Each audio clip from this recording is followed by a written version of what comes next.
to remind yourself these are human beings. If we hadn't done that, I'm not sure we would have picked up on it. So what is sentiment? Our very survival depended upon emotion versus rational thought. There's not really a substitution for being direct and having people speak for themselves.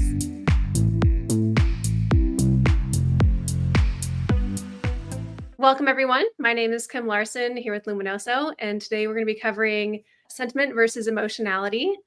Jim White, I'm president and a co-founder of Reality Check Consulting. We're a full-service insights and strategy company. We've been at it for almost 25 years. And I've been working with Luminoso in partnership for, I don't know, Kim, how long? 4 or 5 years, probably, something like that, close Something to it. like that. Yeah. Yep. So that's a little bit about who I am. Cool. And do you want to go ahead and tell us a little bit about Reality Check? Yeah. So we're, like I said, a full service strategy and insights firm. We do work with a variety of large clients in the CPG, healthcare, financial services spaces, and then some. Most of what we do is in-depth qualitative research. So we're capturing a lot of qualitative data, and we do a lot of that digitally these days. So we do quite a bit of asynchronous research in which we're capturing qualitative information, and we use Luminoso and other software platforms for analysis of those data. So yeah, we like to think of ourselves as pioneers in that space. We do things quite a bit differently, I think, than other firms. So. Yeah, I will second that. That Reality Check does a fairly unique approach and a very forward-thinking approach on how market research can and should be done. You guys have led the how we understand how researchers should be doing like focus groups and kind of transitioning into a new way of thinking. So if folks in the audience have not seen Retiring the Focus Group, we do have a video with Jim and Satoshi talking about that, again, a few years ago, because we've been working together for a while. So I'm looking forward to picking your brain today as we figure out, well, what is the future of market research based on kind of where you've been leading and what you've learned recently, so we can share it with the group. Yeah, it sounds great. And I feel like this topic, sentiment and emotionality, or sentiment versus emotionality, is one that is right up this alley, because it involves how we're using software and technology and some innovative thinking, I think, to get more out of qualitative data, which to us is the textual data that we're collecting. So yeah. Absolutely. Yeah. So today you can know that you're in the right place if you are interested in sentiment versus emotionality and what is the future of market research. There's a place for all of it. I think it's just a matter of figuring out, well, what is one? How is it different from the other? And how do you determine which one is the best suited for the needs that you have in your research or in your business, that kind of thing. So today we'll be covering all of those. So let's start with, why do we study feelings? And I'll pass the stage to Jim. Yeah, well, I mean, emotion is something that we've been interested in for many, many years as a company. And I think it's pretty accepted wisdom these days that emotion drives a lot of human behavior. This is a big emphasis for people that work in behavioral economics, and certainly for those of us that are in and around the marketing business.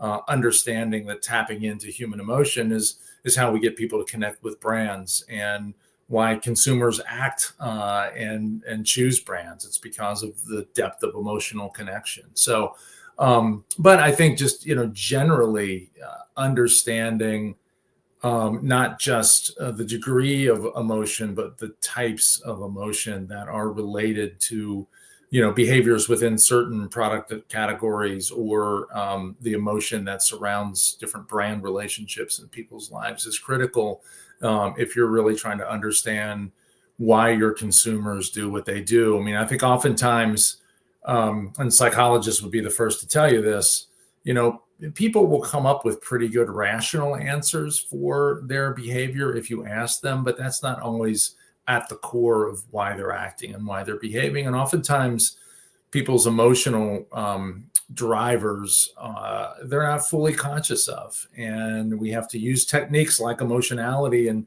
studying textual data to get beneath the surface, get beneath those surface responses that a respondent will give you in the form of qualitative research to understand what's really going on. So we see emotional drivers of behavior is just a huge part of what we do and a very necessary thing for anybody to understand about a target audience. Absolutely.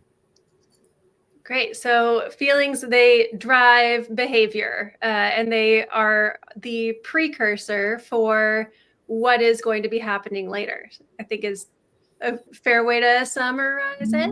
Yeah, and I think that also we continue to learn more and more about this, but researchers are now seeing um, uh, and understand that these kinds of emotional drivers are really related to the human experience going back to thousands and thousands of years ago. I mean, one of the my favorite descriptions of emotional drivers of behavior is back when our very survival depended upon emotion versus rational thought. We were motivated by when the saber-toothed tiger would jump out of the jungle, we didn't have time to think, let me think here, long teeth, sharp claws, large, growling, maybe I should run. No, we just started running because we had this emotional, visceral response, a shot of adrenaline.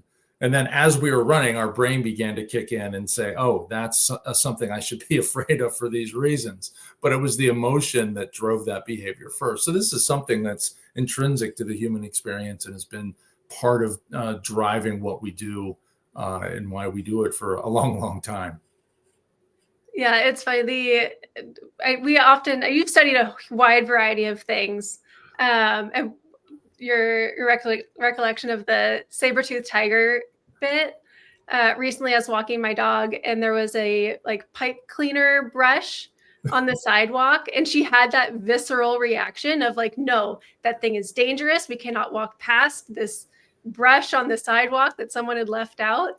And I think it makes sense. There is a behavior that follows those feelings, because this brush on the sidewalk posed no threat. It was just a surprise. Mm-hmm. And that makes total sense. And I think that aligns with what we see in people generally.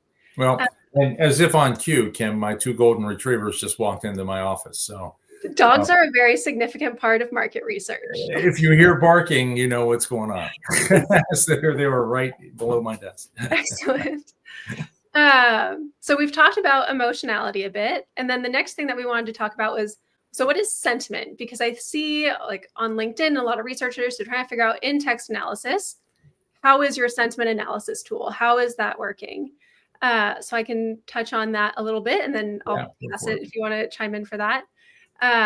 So sentiment is an evaluation on how someone may be feeling about a term based on how they're describing it. So we'll go over a few examples for that.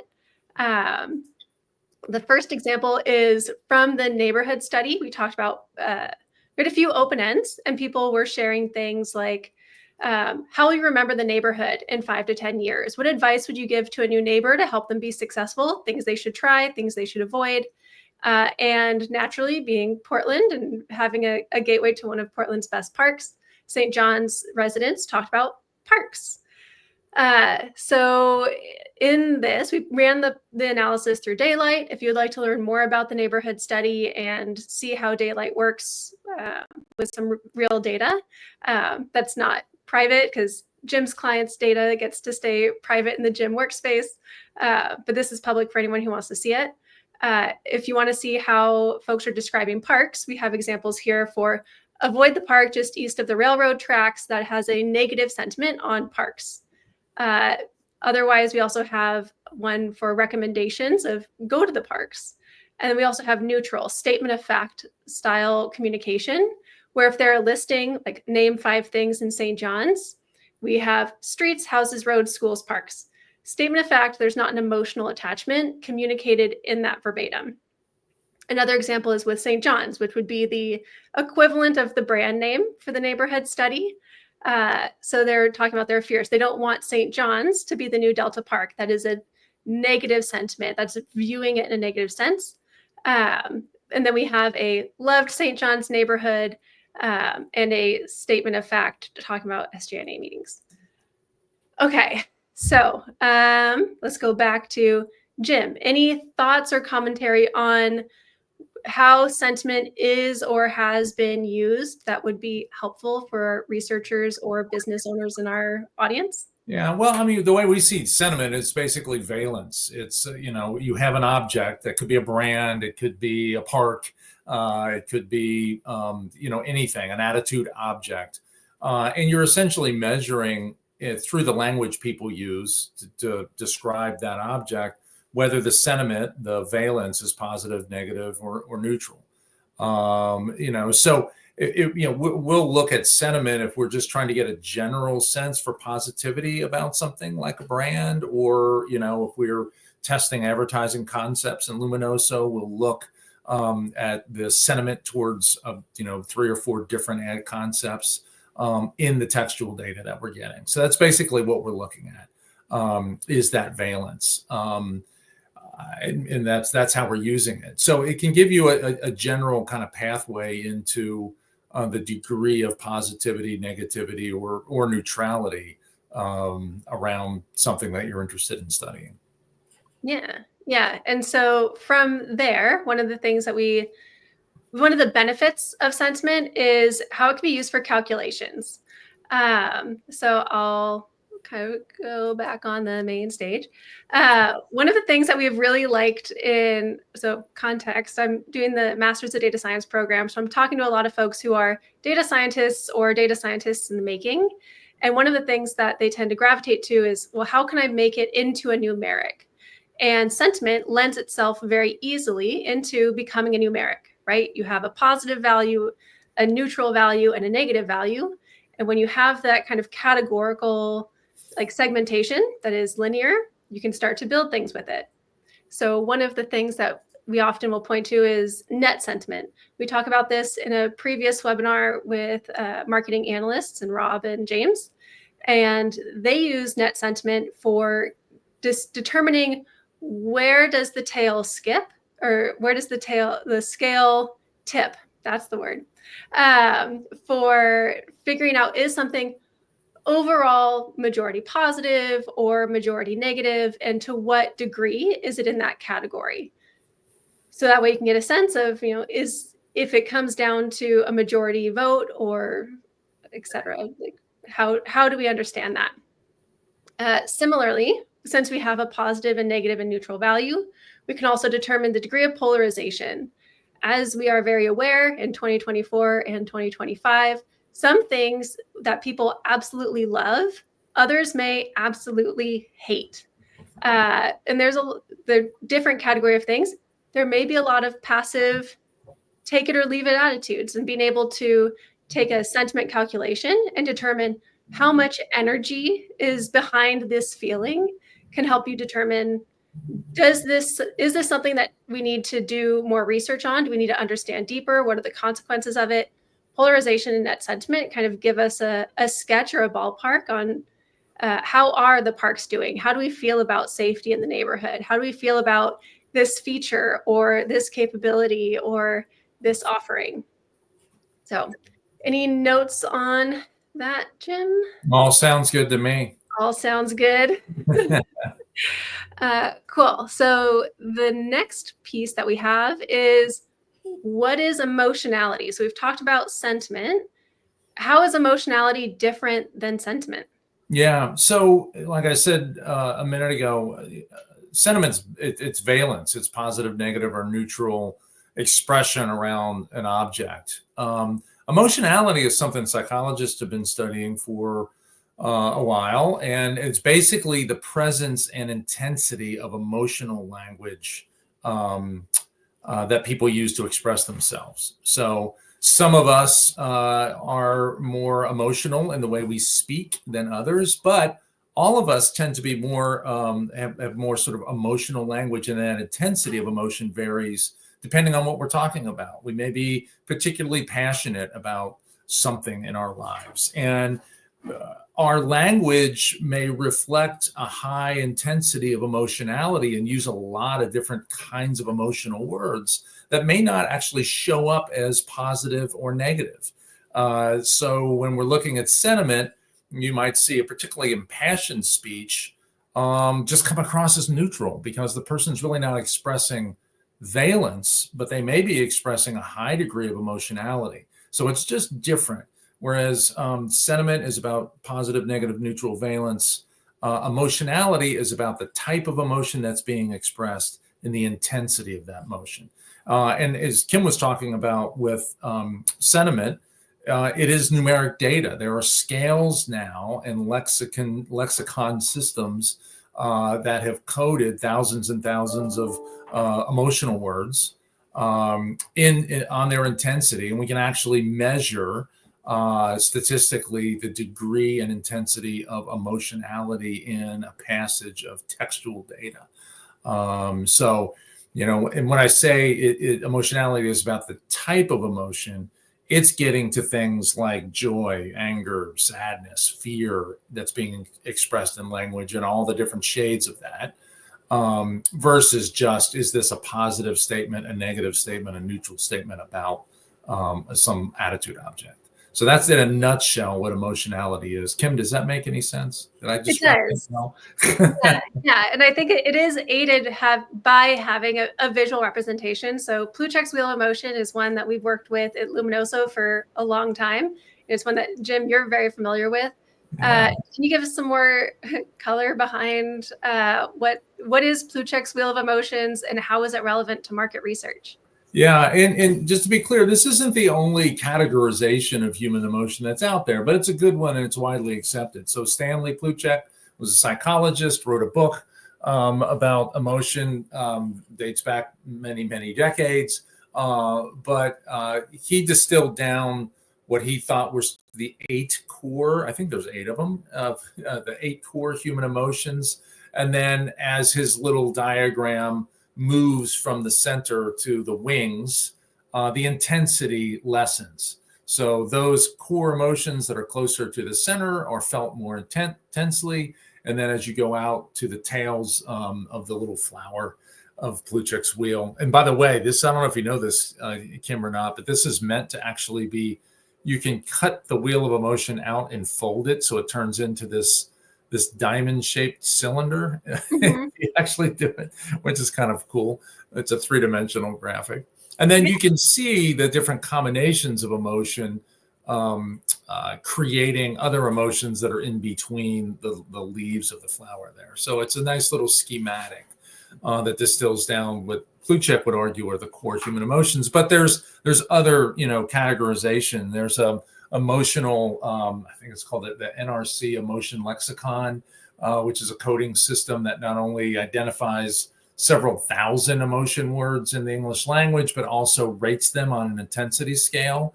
And some of the software that we're using these days to measure intensity of emotion is based on that model. So there's a few of them out there, but I think as long as you're working with some categorization that gives you some clues into the type of emotion that's at play in any given moment, you're on the right path. But Plutchek's Wheel of Emotion is a good one. Yeah, I like it a lot. It's one of the common references that we'll use, and it allows us to kind of compensate for when we give it to folks. Having that visual aid allows people to tap into vocabulary that they may not normally be using. We often ask people, like, "So, how are you doing?" Fine. How do you feel about this? Good. How do you feel about it? Bad. Like, there's more vocabulary there that I think some folks need an assist to tap into, because the way we discuss or conversate about our emotions casually is not necessarily universally extremely robust. Yeah, you're absolutely right. And yeah, I mean, we've done that before as well. Giving consumers a list that's based on either Plutchek's wheel or other categorizations and having them choose or even locate themselves spatially on a graphic like that.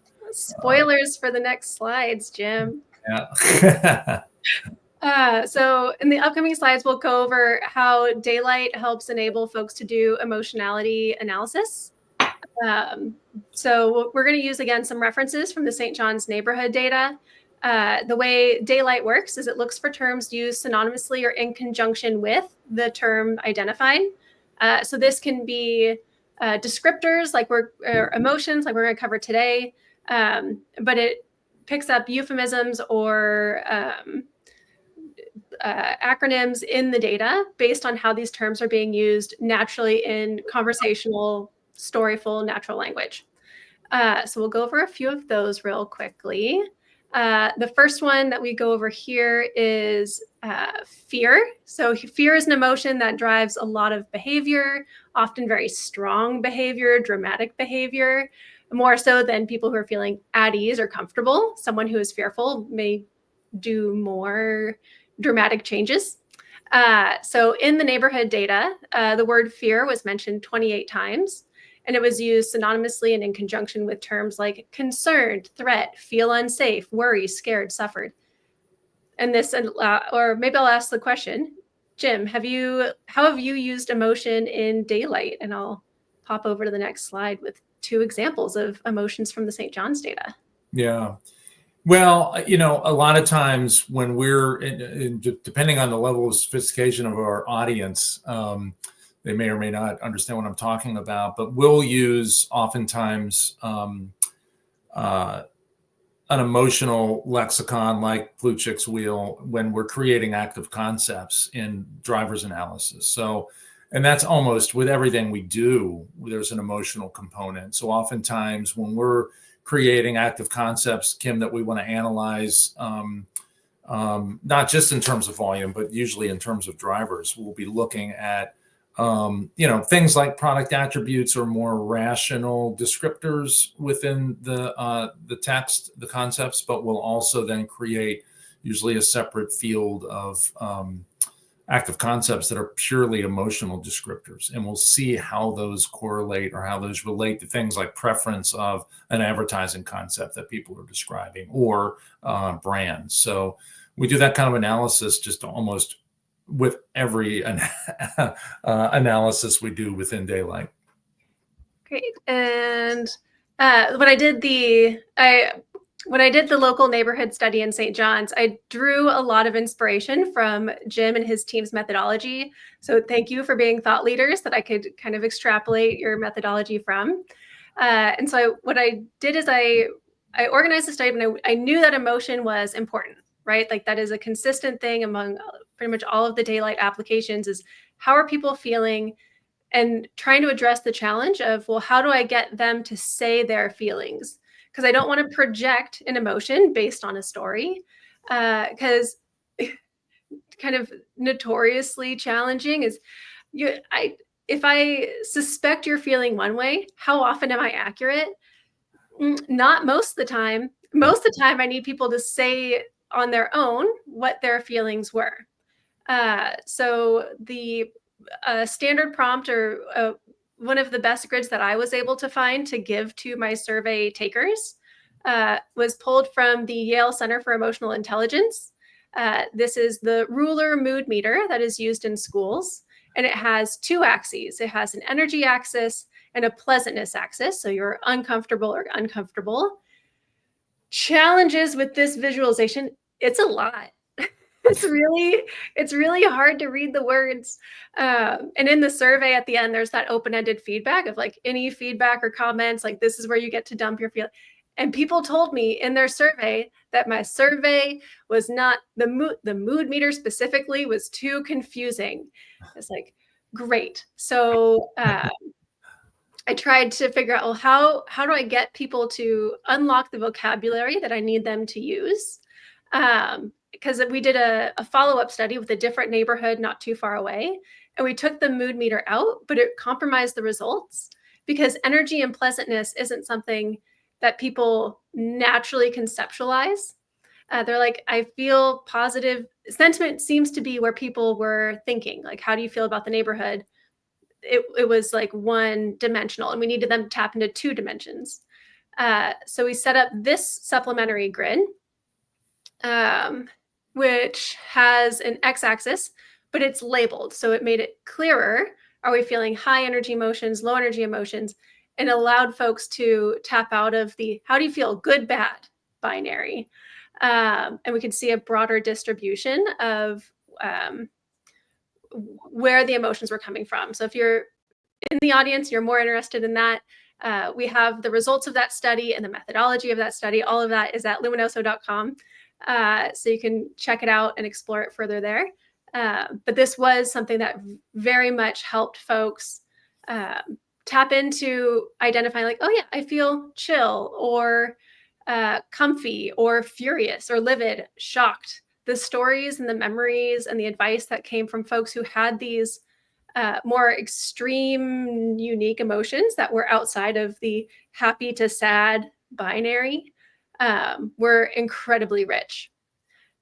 Jim, any notes or thoughts on? Yeah, well, and this is great, and I think what this shows and your success with it is interesting and informative, Kim, because what happens when you give people some stim like this that they can use is it unlocks a lot of deeper insights, and it unlocks a degree of richness that you wouldn't get if you were just asking them on an unprompted basis to describe their emotion. You're much more likely to get, superficial descriptions like happy to sad. But when you give them something like that and you give them a big enough range that you're not leading them, they can choose within that.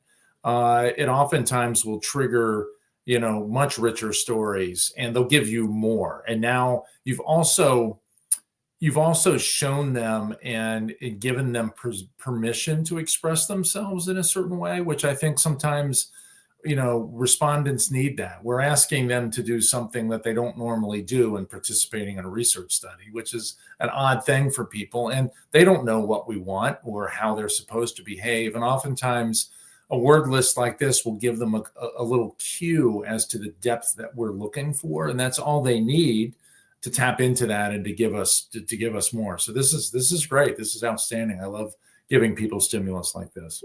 Thank you. Yeah, because we did want to tap into a rich, storyful set of data, and one of the philosophies that I have as a survey designer and survey geek is I feel like surveys should be symbiotic to some degree with the respondent in a way that they can feel it, right?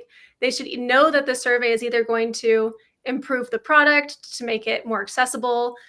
Specifically, I think about how when you buy Duracell batteries, there was a period where it was really challenging to open the batteries with their shrink wrap style. Do you remember this? Yes. Yeah. How awful it was to open batteries for a while. I would use scissors almost every time. And sometimes even then, I couldn't get it to work. And lately, I recently bought batteries and I was like, this is noticeably better. I can open it. Tapping into somebody actually listen to you or listen to the general public, and I brought that up related to this energy grid, and I completely lost the point of why was it so much better.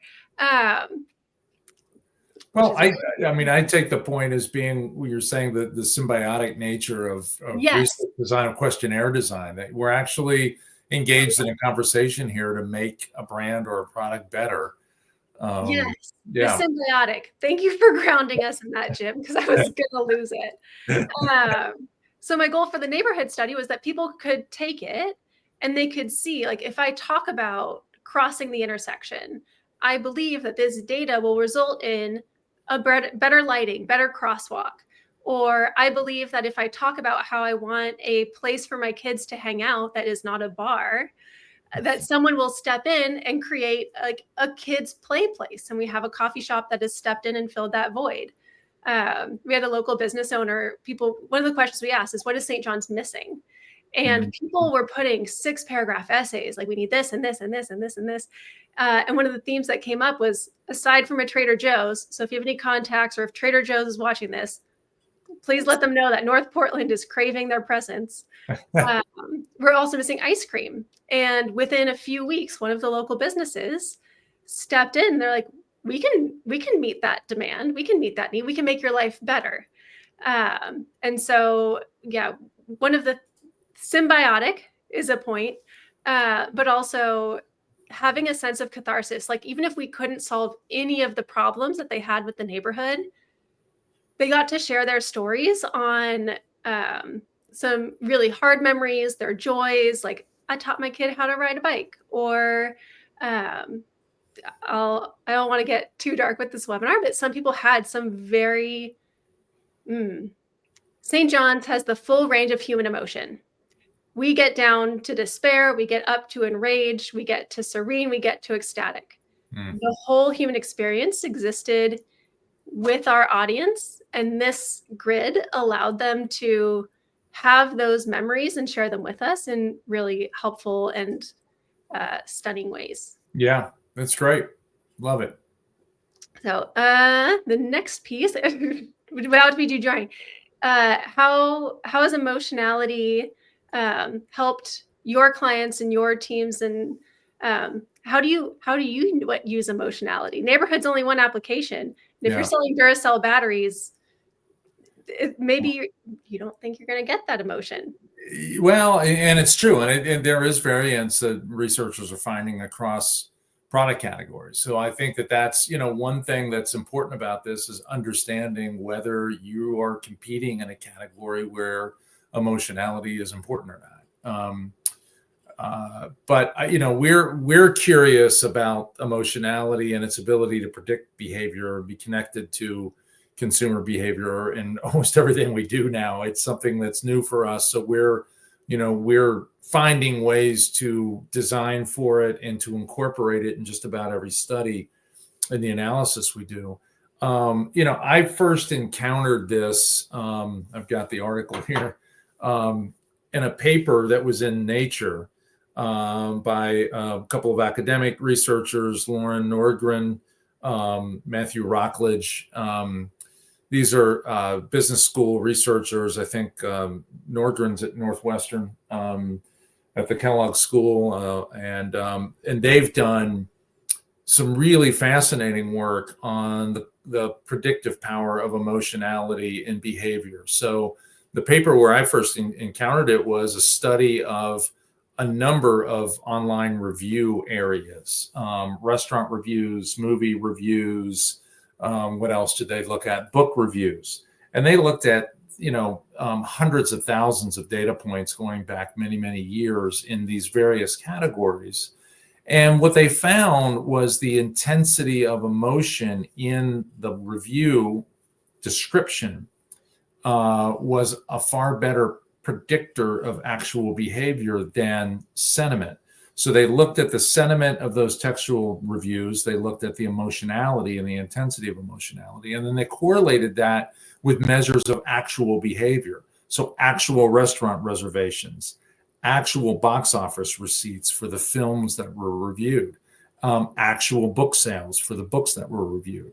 And they found that emotionality was a much stronger predictor of those behavioral outcomes than sentiment, which is interesting. Because I think so much when we think about online reviews, we look immediately at sentiment. Is it positive, negative, or neutral? And part of the problem these researchers were trying to address is the positivity problem in online reviews, that almost the preponderance of reviews about any given product or service are overwhelmingly positive. So what do you do with that? But they found that there was a huge amount of variance in emotionality, and that allowed the predictive power of these measures to be increased quite a bit. So when I read that, I got really excited because I started to think about, well, is there variance in the emotionality of descriptions of ad concepts that we test, or the brands that people talk about in the research that we do?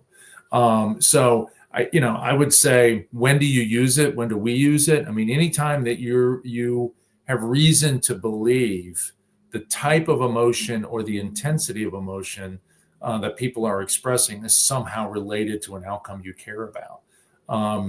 One example that I'll give you that we found to be fascinating, we were looking just recently at a study for one of our larger clients, a CPG company, and they were looking at people who were trading down from super premium brands, not just theirs, but their competitors as well. And they noticed the trend, people trading down from super premium brands to the next price tier down, which they call premium. So these weren't people going to the low end. They were going from super premium to premium price points. Now, you might say, well, there's inflationary pressure out there in the marketplace right now, so that's why people are doing this. But they also wanted to understand, why are some people staying in the super premium space and others are dropping down. And we wanted, again, to get below the surface level answer. We couldn't come back to the client and say, well, there's inflationary pricing happening. People are trading down to save money. Well, tell us something we don't know. That's not a very interesting answer. So we were looking for the non-conscious, what's underneath the surface that might help explain this. And one of the things we looked at was descriptions of some of those premium brands that people were trading down to versus the super premium brands that they were leaving. And what we saw was are you hearing my dogs barking right now? We are. Should we wait until they're done? Yeah, probably. Like the UPS guys at the door or something. It happens. It happens. Hey, guys. All right. Well, we can edit this out. Afterwards. Reasons. Yeah. I'll use this as the plug for if you want to catch any of the segments from this, check out Luminoso's YouTube page. We'll have it broken out into 2 to 5 minute segments. Although make sure you come to the live if you want the dog side plots. Yes, right. Excellent. Okay, anyway, they're done now. Yeah, part of the occupational hazard. Yeah. Well, and so one of the things that we saw is we looked at the emotionality, the intensity of emotion, and lo and behold, those switchers, the people who were trading down, they had a higher degree of emotionality, significantly so, in their descriptions of the brands they were moving to compared to their descriptions of the brands they were moving from. And conversely, those who were staying with the more super premium brands tended to talk about their brands in terms that were much lower in emotional intensity. And what that told us was that these people weren't just trading down because of price. They were trading down because these super premium brands had failed to make a deep emotional connection with them. And it's something that they wanted. They were going for more emotional connections in the brands that they were choosing. So, our advice to our client, who was a super premium player, and it's interesting, they knew this as soon as we started talking about it. They said, we tend to stay in this very rational place. We're always talking about the quality of our ingredients, the science behind what we do, very sort of rational attributes, but rarely did they talk about emotional benefits, and they do operate in a fairly emotional category.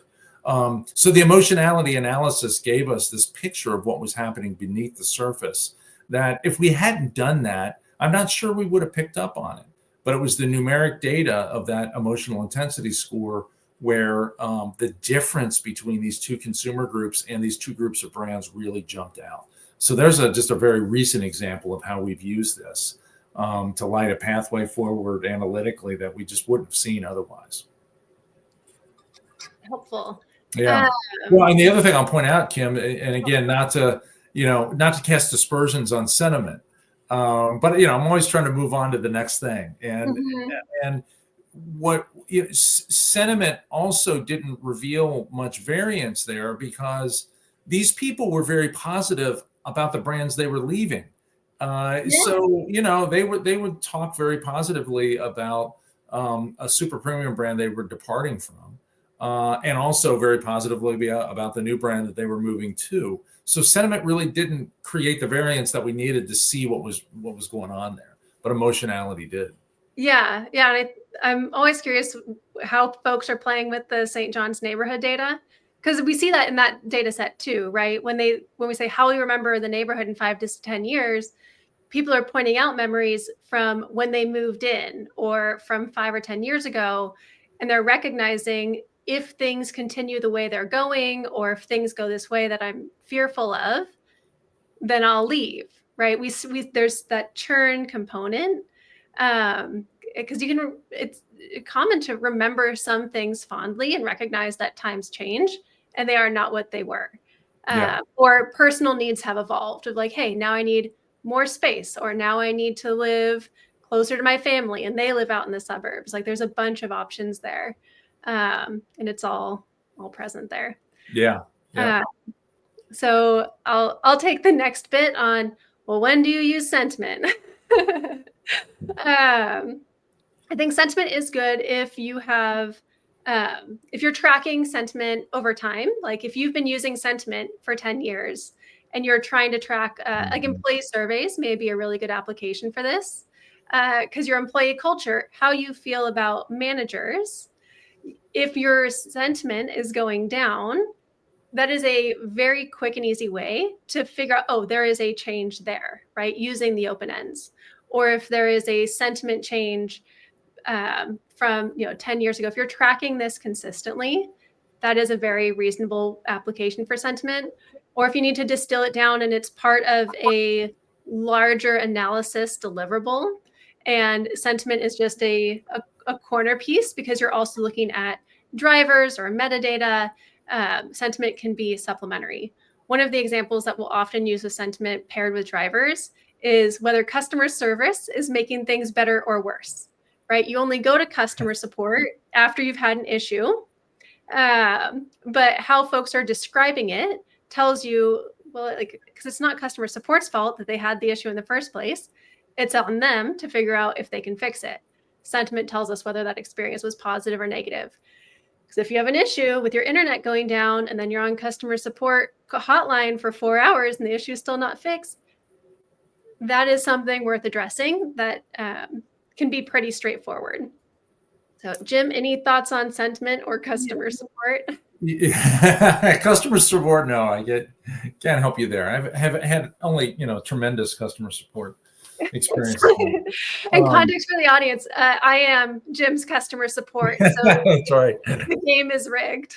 Yes, yeah. The one thing I will say that you didn't mention that there's a couple of different kinds of data analysis ways to use daylight for analysis, and one of them is with sentiment to use it as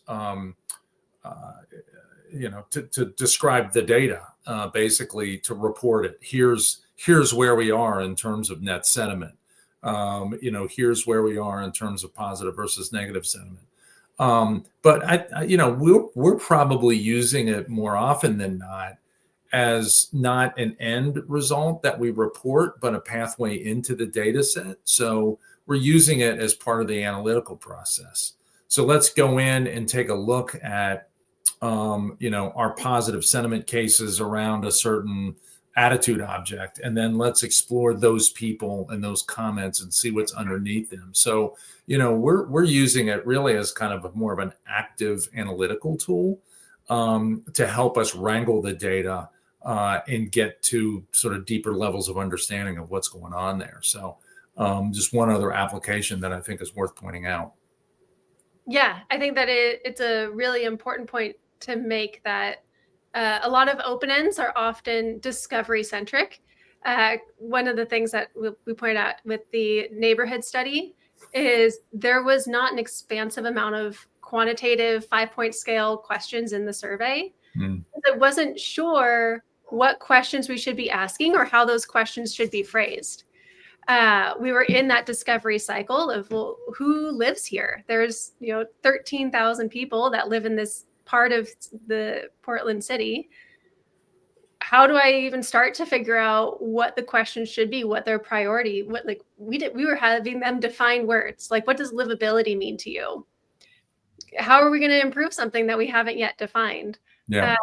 And that's where we wanted to make sure that we gave them space to use the vocabulary that we needed them to use, so that in future studies, we can start to kind of hone in on, well, now that we know that this is important, we can ask more specific questions. Yeah. So with that, oh, go ahead. I said, excellent. Excellent. Okay. So with that, what's the future of research look like? Cool. Well, and not to get too wonky, but you know me, Kim, I always like to get wonky with stuff like this. But you mentioned data science early on in this conversation, we've been fascinated for a while now with the quantification of qualitative data. That one of the big challenges to qualitative data, especially now that you can collect these huge data sets of unstructured text, right? Is how do we quantify that in a meaningful way? So we're not leaving anything on the cutting room floor. We're getting our arms around all of it, but we're doing it in a way that's efficient and interesting.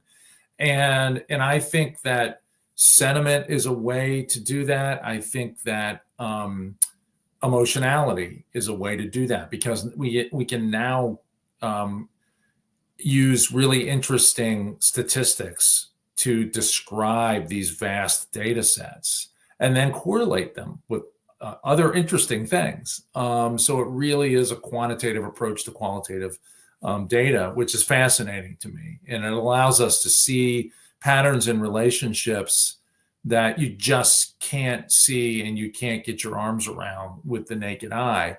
What I'm always telling our analysts and our team is you have to ping back and forth. Like you never want to get so um, dependent upon the statistics that you lose touch with the source data. You still have to be immersed in those rich textual descriptions in the language that is kind of bringing those human relationships to life within the data. But you're using the statistics to get a high level picture of what's going on here. So it's this constant movement back and forth between these statistics like emotionality or sentiment, and then dropping down into the source data to see, to remind yourself these are human beings, and I find that fascinating. But, to me, the future is to continue to push qualitative research into the use of statistical analysis that goes beyond just descriptive statistics. So in the world of daylight,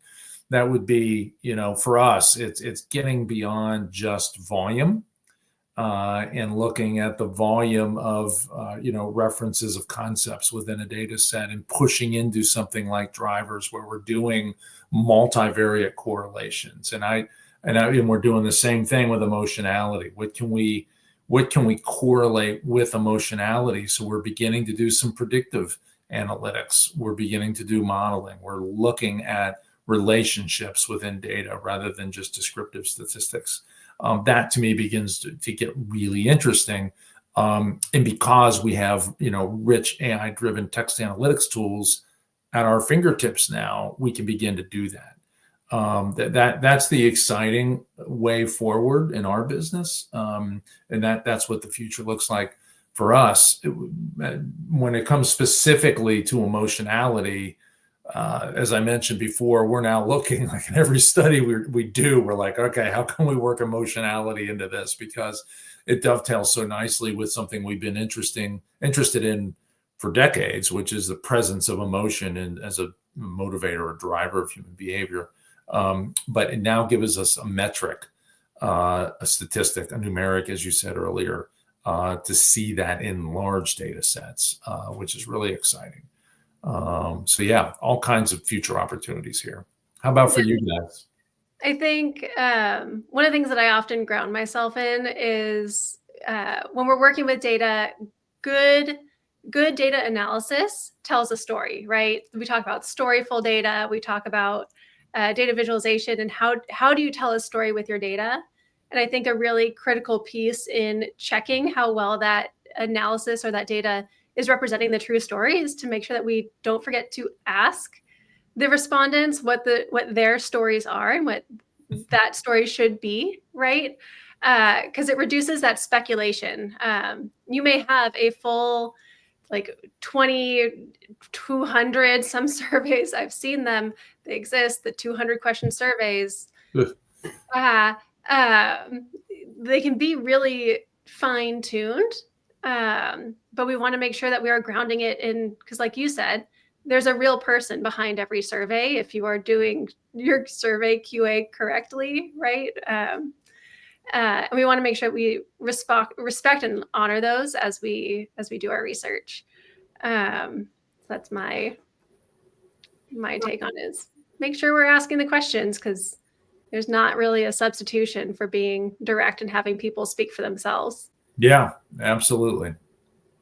All right. So thank you, Jim, for joining us again. My pleasure. Thank you for having me. This, as you can tell, this is a topic I love talking about. And we love having you talk about it on the Luminoso webinar series. So Jim, how can they find you, reach you, ask questions? What is the process for being able to pick your brain further? Yeah, just reach out. My email is jimw@realitycheckinc.com, realitycheckinc.com, where you can find me on LinkedIn, Jim White, Reality Check, and ping me there. So either way is fine. Would love to talk. Great. And folks can find me on LinkedIn. You can go to luminoso.com and request a demo. My team and I are happy to support you and answer any questions you have about if you want to do text analysis yourself, or if you need to tackle something more complex and you want to connect with Jim. I'm happy to make that introduction for you as well.